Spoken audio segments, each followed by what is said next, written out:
ಸ್ವಪ್ನ ಸುಷುಪ್ತಿ ಜಾಣ್ರದಿರಿ. ಈ ಮೂರು ಅವಸ್ಥೆ ಒಳಗೂ ನೀವು ಇರ್ತೀರಿ. ನೀವು ಮೂರು ಅವಸ್ಥೆಗಿರೋರು, ಆದ್ರೆ ಬುದ್ಧಿ ನಿದ್ಯಾಗಿರೋದಿಲ್ಲ. ಅಂದ್ರ ಬುದ್ಧಿನೂ ನೀವು ಇರ್ತೀರಿ, ಆದ್ರೆ ಬುದ್ಧಿ ಇರೋದಿಲ್ಲ. ಹೌದಿಲ್ಲ? ನಿದ್ದೆ ಹತ್ತಿದಾಗ ನೀವು ಇರ್ತೀರಿ ಅನ್ನೋದು ಪಕ್ಕಾ ಗೊತ್ತೈತೆ. ಹೌದಲ್ಲ? ಆ ಬುದ್ಧಿ ನೀವು ಆಗಿದ್ರ ಒಂದೊಂದು ಬಾಯಿ ತಕೊಂಡು ಮಕ್ಕೊಂಡಿರ್ತಾವ. ಬಾಯಾಗಿ ನೊಣ ಹೋಗಿ ಬಂದ್ರು ಗೊತ್ತಾಗಲ್ಲ ಅವಕ್ಕ. ಒಂದೊಂದರು ಹಿಂಗ ಮಕ್ಕೊಂಡಿರ್ತಾವ ನೋಡ್ಬೇಕು. ಹಾಸಿಗೆಯಲ್ಲೂ ಅವು ಎಲ್ಲೋ ಚಕ್ರ ನಿದ್ದೆ ಅಂತಾರ. ಆ ಮೈ ಮ್ಯಾಲಿನ ಅರಿವಿ ಎತ್ತರ ಹೋದ್ರು ಅವಕ್ಕೆ ಗೊತ್ತಾಗಿರೋ ನಿದ್ದ್ಯಾಗ. ನೀನು ಬುದ್ಧಿ ಆಗಿದ್ರೆ ನಿದ್ರೆ ಒಳಗ ಮೈ ಮ್ಯಾಲಿನ ಅರಿವಿ ಸರಿ ಮಾಡ್ಕೊಂತಿದ್ದೆ. ಕೆಲವ್ರು ಕತ್ತರಿಸ್ಕೊಂಡು ಹೋದ್ರು ಗೊತ್ತಾಗೋದಿಲ್ಲ ನಿದ್ದ್ಯಾಗ. ಯಾಕಂದ್ರೆ ಬುದ್ಧಿ ನಿದ್ರೆ ಒಳಗೆ ಇರೋಲ್ಲ, ನೀ ಇರ್ತೀಯ. ಅಂತ ಪರಮಾತ್ಮನೇ ನೀನಿದೆಯಪ್ಪ. ಬುದ್ಧಿ ನೀನಲ್ಲ, ಮನ ನೀನಲ್ಲ, ಅಹಂಕಾರ ನೀನಲ್ಲ, ಚಿತ್ತನೂ ನೀನಲ್ಲ. ನಾನು ಅಂತೀವಿ ಅಷ್ಟೇ. ಇದನ್ನ ಸಂಶೋಧನೆ ಮಾಡ್ಕೊಂತ ಹೊಂಟ್ರೆ ಗೊತ್ತಾಗ್ತತಿ ನಾನು ಯಾರು. ನಾನು ಸಾಕ್ಷಾತ್ ಪರಮಾತ್ಮ. ನೀವೇನು ಅಂತೀರಿ ಖರೆ, ನೀವು ಹೇಳೋದು ಬರೋಬ್ಬರಿ ಅನಿಸ್ತದ ಖರೆ. ನಾನು ಪರಮಾತ್ಮ ಆಗಕ್ಕೆ ಹೆಂಗ ಆಕತ್ರಿ? ಪರಮಾತ್ಮ ಅಂದ್ರೆ ಅವನಿಗೆ ಹಿಂದಿಂದ ಗೊತ್ತಿರ್ಬೇಕು, ಮುಂದಿಂದ ಗೊತ್ತಾಗಿರ್ಬೇಕು. ಎಲ್ಲ ಜ್ಞಾನ, ಸರ್ವಜ್ಞ, ಸರ್ವೇಶ, ಸರ್ವ ನಿಯಾಮಕತ್ವ ಇರುವಂತ ಶಕ್ತಿ, ಪವರ್ ನಮಗೆಲ್ಲ ಐತ್ರಿ. ಅವ ಸೃಷ್ಟಿ ಮಾಡ್ತಾನೆ, ಸ್ಥಿತಿ ಮಾಡ್ತಾನೆ, ಲಯ ಮಾಡ್ತಾನೆ. ಅವ ಪರಮಾತ್ಮ. ನಾನ್ ನೋಡಿದ್ರೆ ಅಲ್ಪಜ್ಞ, ಅವ ನೋಡಿದ್ರೆ ಸರ್ವಜ್ಞ. ಅವನೆಲ್ಲಿ ನಾನೆಲ್ಲಿ ಅಂತ ಬಹಳ ಮಂದಿ ಕನ್ಫ್ಯೂಸ್. ಲಕ್ಷ ಕೊಡ್ರಿ. ನಾವು ಹೇಳಕತ್ತಿದ್ದು ಪರಮಾತ್ಮ ಪರಮಾತ್ಮ ಅಂದ್ರ ಆ ಕೈಲಾಸದಾಗಿರೋ ಪರಮಾತ್ಮನ ಸುದ್ದಿ ಹೇಳಕತ್ತಿಲ್ಲ. ವೈಕುಂಠದೊಳಗಿರುವಂತ, ಬ್ರಹ್ಮಲೋಕದಾಗಿರುವಂತ ಆ ಆದಿಶಕ್ತಿ ಆಗಲಿ ಪರಮಾತ್ಮ, ಇವರೇನು ಸಗುಣ ರೂಪದಿಂದ 16 ಕೈ 18 ಕೈ ಕೈಲಾಸದಾಗ ತೊಡಿ ಮೇಲೆ ಒಬ್ಬಕ್ಕೆ, ತಲೆ ಮೇಲೆ ಒಬ್ಬಕ್ಕೆ ಇಟ್ಟುಕೊಂಡು ಕುಂತಂತ ಆ ಶಿವನ ಬಗ್ಗೆ ನಾವು ನಿಮಗೆ ಹೇಳಕತ್ತಿಲ್ಲ. ಚಿದಾನಂದ ರೂಪ ಶಿವೋಹಂ ಶಿವೋಹಂ. ಶಿವನ ಒಳಗ 2 ಶಿವ ಇದ್ದಾರೆ. ಒಂದು ಸಗುಣ ಶಿವ, ಒಂದು ನಿರ್ಗುಣ ಶಿವ. ಅರ್ಥ ಮಾಡ್ಕೊಳ್ರಿ.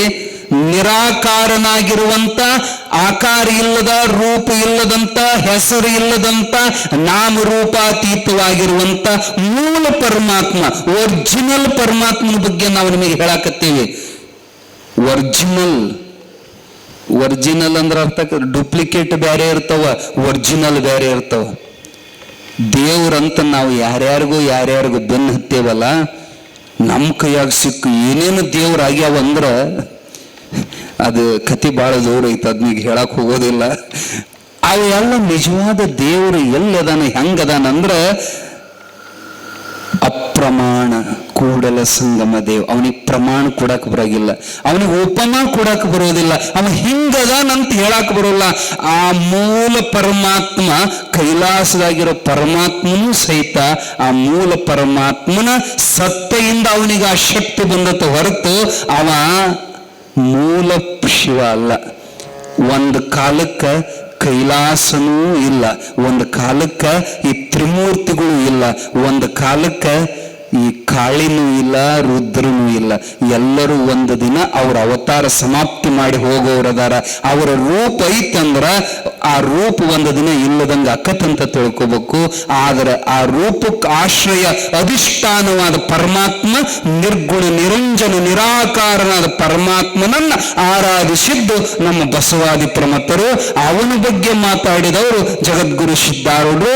ಅವನ ಬಗ್ಗೆನೇ ನಾವು ಲಕ್ಷ್ಯ ಕೊಡಬೇಕು ಹೊರತು ಈ ನಡುವಿನ ದೇವರ ಬಗ್ಗೆ ಅವನಿಗೆ ಏನ್ ಹೇಳಿದ್ವಲ್ಲ ಆಗ್ಲೇ, ಸರ್ವಜ್ಞತ್ವ ಸರ್ವೇಶತ್ವ ಅವನದಾನ. ಮತ್ ಹಂಗಂತ ಅವನಿಲ್ಲ ಅಂದಿರಿ. ಕೈಲಾಸ ಇರೋದು ಸತ್ಯ, ತ್ರಿಮೂರ್ತಿಗಳಿರೋದು ಸತ್ಯ, ವೀರಭದ್ರಾದಿ ನವನಂದಿ ಪ್ರಮತಾದಿಗಳಿರೋದು ಸತ್ಯ. ಆದರೆ ಅವರು ಯಾರು ಮೂಲ ದೇವರಲ್ಲ. ದೇವ ಅನ್ನೋ ಪರಿಕಲ್ಪನೆ ಬಗ್ಗೆ ನಾವು ನೀವು ತಪ್ಪು ತಿಳ್ಕೊಂಡಿವಿ. ಅವರು ಅವನ ಅಂಶ. ಈಗ ಬೆಂಕಿ ಉರಿಯಾಕತ್ತೈತಿ, ನಿಮ್ಮ ನಿಮ್ಮ ನಿಮ್ಮ ಜಗಲಿ ಮ್ಯಾಲ ದೀಪ ಉರಿತೈತಿ, ಎಲ್ಲಾರ ಜಗಲಿ ಮ್ಯಾಲ ದೀಪ ಉರಿತಾವ. ಆದ್ರ ಆ ದೀಪ ಮೂಲ ಬೆಳಕಲ್ಲ, ಅದು ಮೂಲ ದೀಪ ಅಲ್ಲ. ಬಹಳ ಮಂದಿ ತಪ್ಪು ತಿಳ್ಕೊಂಡಾರ, ಬೆಳಕು ಹೊರಗೈತಂತ. ಆ ಬೆಳಕಿಗೆ ಬೆಳಕಾಗಿರುವಂತ ಬೆಳಕು ನಮ್ಮ ಒಳಗನೆ ಐತಿ, ನಮಗ್ ತಿಳಿದಿಲ್ಲ, ನಾವು ಮರ್ತೀವಿ. ಜ್ಯೋತಿಯನ್ನು ಪೂಜೆ ಮಾಡ್ತೀರಿ, ನೀವೆಲ್ಲ ಪೂಜೆ ಮಾಡೋದಿಲ್ಲ. ಮೊದಲು ದೀಪ ಪೂಜೆ ಮಾಡಿ ಆಮೇಲೆ ದೇವ್ರ ಪೂಜೆ ಮಾಡ್ತಾರೆ. ಯಾಕೆ ಗೊತ್ತಾ? ದೀಪ ಅಂದ್ರೆ ಬೆಳಕಂದ್ರೆ ದೇವರು. ಬೆಳಕು ಹೊರಗೈತೇನು? ಹೌದ್ರಿ. ಈಗ ನಾವು ನಿಮಗೆ ಕಣ್ಣಿಗೆ ಕಾಣಕತ್ತೀವಿ ಅಂದ್ರ ಯಾತರ ಸಹಾಯ? ಬೆಳಕಿನ ಸಹಾಯ. ಈ ಬೆಳಕಿಲ್ಲ ಅಂದ್ರ ನಾವು ಕಾಣೋದಿಲ್ಲ ಅಂತ ತಪ್ಪು ತಿಳ್ಕೊಂಡೇವಿ. ಹೊರಗೆ ಬೆಳಕೈತಿ ಅಂತ ತಪ್ಪು ತಿಳ್ಕೊಂಡೇವಿ. ಲಕ್ಷ ಕೊಡ್ರಿ, ಹಗಲು ಹೊತ್ತು ಸೂರ್ಯ, ರಾತ್ರಿ ಹೊತ್ತು ಚಂದ್ರ, ಅಗ್ನಿ, ವಿದ್ಯುತ್ ಇವು ಬೆಳಕಲ್ಲ. ಒಳಗಿರುವಂತ ಬೆಳಕು ಇಲ್ಲ ಅಂದ್ರ, ಈ ಕಣ್ಣೇ ಇಲ್ಲ ಅಂದ್ರೆ ಹೊರಗೆ ಬೇಕಾದ 10 ಫೋಕಸ್ ಲೈಟ್ ಹಚ್ಚಿಟ್ರು ನಮಗೇನು ಕಾಣೋದಿಲ್ಲ. ಬೆಳಕು ಹೊರಗೈತೋ ಇನ್ನು ಒಳಗೈತೋ? ಅದಕ್ಕೆ ಆ ದೇವರನ್ನ ಜ್ಯೋತಿ ರೂಪದೊಳಗೆ ಆರಾಧಿಸ್ತಾರ.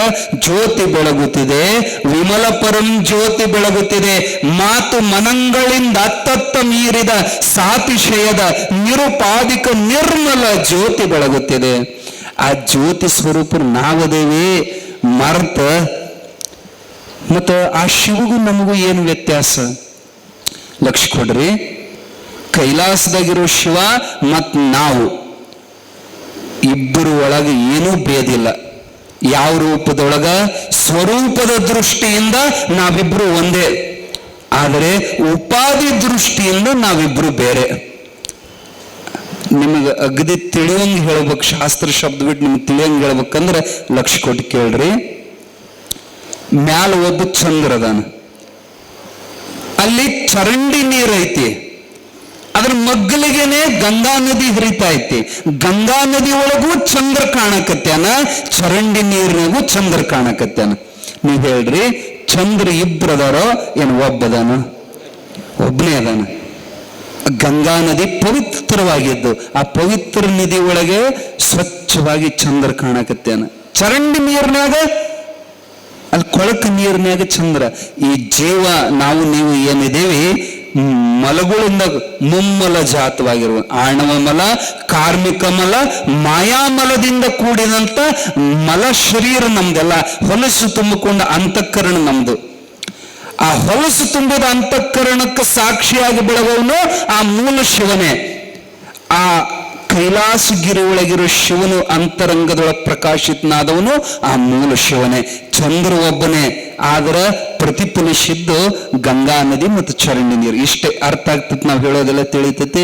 ಪರಮಾತ್ಮ ಒಬ್ಬನಾದಾನ. ನೀವು ಸುಮ್ಮನೆ ಹೊಡೆದಾಡಿ ಸಾಯಕತ್ತೀರಿ. ನಮ್ಮ ದೇವ್ರು ಹೆಚ್ಚ, ನಮ್ಮ ದೇವ್ರು ಹೆಚ್ಚ. ನಮ್ದು ಗಂಡು ದೇವರು, ನಮ್ದು ಹೆಣ್ಣು ದೇವರು. ನಮ್ದು ಭಾಳ ಬೆಂಕಿದ್ದಂಗ ನಮ್ಮ ದೇವ್ರು. ಹೇಳ್ತಾರ, ನೋಡು ಭಾಳ ಕೆಟ್ಟ ಐತಿ ನಮ್ ದೇವ್ರು, ಭಾಳ ದುಷ್ಟ ಐತಿ ನಮ್ ದೇವ್ರು. ದೇವ್ರು ಮೂಲ ದೇವ್ರು ಒಬ್ಬನಿಗೆ. ಉಪಾಧಿ ಬದ್ಲಿ ಅದಾವ. ಒಂದ್ ದೇವ್ರು ಭಾಳ ಉಗ್ರ, ಒಂದ್ ದೇವ್ರು ಶಾಂತ. ಆದ್ರೆ ಒಳಗಿರೋ ಮೂಲ ದೇವರು ಮಾತ್ರ ಅವನಿಗೂ. ಮತ್ತ 50 ದೇವರಿಲ್ಲ, 3 ಕೋಟಿ ದೇವರಿಲ್ಲ, 33 ಕೋಟಿ ದೇವರಿಲ್ಲ. ಬಹಳ ಮಂದಿ ಅದಕ್ಕೆ ಅಣ್ಣ ಬಸವಣ್ಣ ಹೇಳ್ತಾರ, ಒಬ್ಬ ಇಬ್ಬರು ಮೂವರು ದೇವರೆಂದು ಉಬ್ಬಿ ನಡೆದಿರಿ ಭೋ, ಒಬ್ಬನೇ ದೇವ, ದೇವನೊಬ್ಬ ನಾಮ ಹಲವು. ಅವ್ರು ಹೇಳಿದ್ದು ಮತ್ತ ಈ ಹೊರಗಿನ ದೃಷ್ಟಿಯಿಂದ ಅಲ್ಲ, ಆತ್ಮ ದೃಷ್ಟಿಯಿಂದ ಪರಮಾತ್ಮ ಒಬ್ಬನೇ ಅದಾನ. ಹೊಂಟದ್ ನಾವು ಹೇಳೋದು ತಲೆ ಹೊಂಟತ್ತಲ್ಲ. ಇನ್ನು ಜಗಳ ಮಾಡಕ್ ಹೋಗ್ಬೇಡ್ರಿ. ನಮ್ಮ ದೇವ್ರು ಹೆಚ್ಚ, ನಿಮ್ಮ ದೇವ್ರು ಕಡಿಮೆ ಎಲ್ಲ. ಆ ಚಂದ್ರ ಒಬ್ಬನೇ. 1000 ಕೊಡಗಳು ತುಂಬಿಟ್ಟಾರ. ಇವೆಲ್ಲ ನಾವೆಲ್ಲ ತುಂಬಿದ ಕೊಡ ಇದ್ದಂಗಂತ ತಿಳ್ಕೊಡ್ರಿ. ಇಲ್ಲಿ ಎಷ್ಟು ಒಂದು 500 ಕೊಡ ಅದಾವ ಅಂತ ತಿಳ್ಕೊಡ್ರಿ. ಚಂದ್ರ ಮ್ಯಾಲದನ 500 ಕೊಡದೊಳಗ 500 ಚಂದ್ರ ಕಾಣಕತ್ಯಾನ. ಉಪಾಧಿಯಿಂದ ಬ್ಯಾರೆ ಬ್ಯಾರೆ ಕಾಣಕತ್ತಾನ, ಆದ್ರೆ ಮೂಲ ಚಂದ್ರ ಒಬ್ಬನೇ ಇದ್ದಾನ. ಮತ್ತ ದೇವ್ರು ಬಂದು ನಮ್ಮ ಮೈಯಾಗ ಸೇರ್ಕೊಂಡನಂತ ತಿಳ್ಕೊಬ್ಯಾಡ್ರಿ. ಹೆಂಗದ ನಮ್ ದೇವ್ರು? ಬಂದು ಹೊರಗಿಂದ ಸೇರ್ಕೊಂಡಿಲ್ಲ. ಹಂಗ ಯಾರ ಸೇರ್ಕೊಂಡಂಗ ನಾಟಕ ಮಾಡ್ತಾರಂದ್ರ ಕಪಾಳಕ್ಕೆ ಬಡೀರಿ. ಅವ್ ನಾಟಕ ಮಾಡಕತ್ತೇವ್. ಮುಯ್ಯಾಗ ದೇವ್ರು ಬಂದಂಗೆ ಮಾಡ್ತಾವಲ್ಲ, ಖರೆ ದೇವ್ರು ನೀವ ಅದೇರಿ. ನಿಮ್ಮ ಒಳಗ ದೇವ್ರ ದೇವ್ರು ಇಲ್ಲದ ಮನುಷ್ಯನೇ ಇಲ್ಲ. ಎಲ್ಲರ ಒಳಗ